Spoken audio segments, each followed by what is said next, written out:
just my companion, how do I not get overwhelmed by it? First of all, recognize that you're afraid.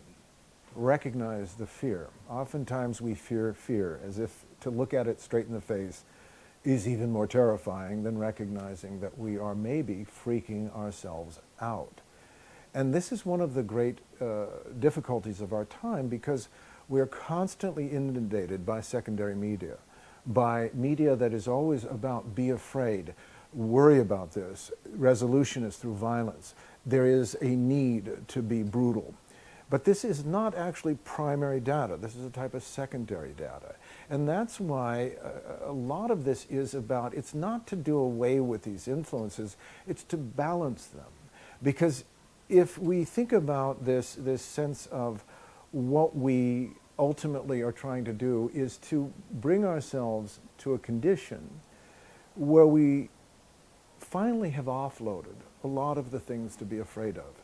Meaning the truth is we are all going to die, so why be afraid of it? I know that sounds a little glib, but it's actually true. It's when you realize that the human condition is the human condition. Like a piano, you've been given the piano. It's not a unique instrument, it is your instrument that is yours uniquely, but it is encoded by the same qualities and conditions as all other human beings. So when we look at that, we say, well, where does the fear come from? Actually, we start to understand it's in the DNA.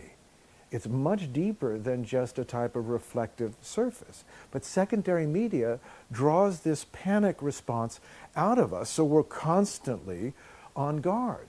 And part of the truth of Ollendar, and what I've spent my life doing with discussion groups and trying to bring our conversation back quite literally to where we live, is to introduce the idea more of being a gardener of the human soul, meaning that as a gardener, I can't dictate what nature should be or shouldn't be, but I can look at it and say, but if I work with nature, I can plant these qualities that grow a condition that allow for a nourishing resource rather than just a reactive relationship.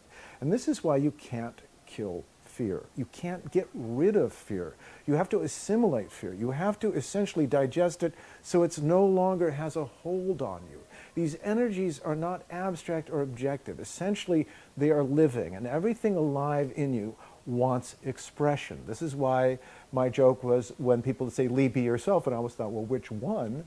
Is we're composed of all of these qualities, and that's what the work on the tarot helped me understand.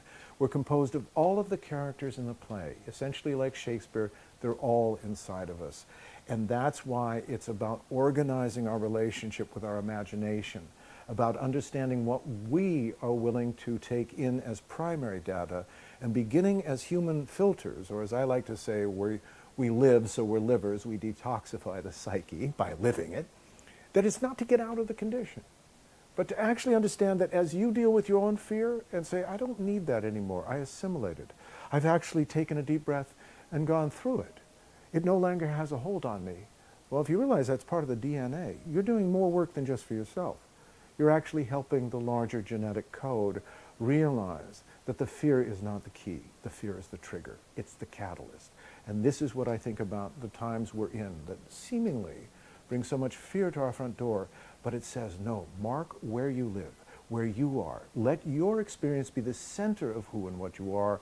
Don't over-identify with the fear. You don't have to be for or against anything.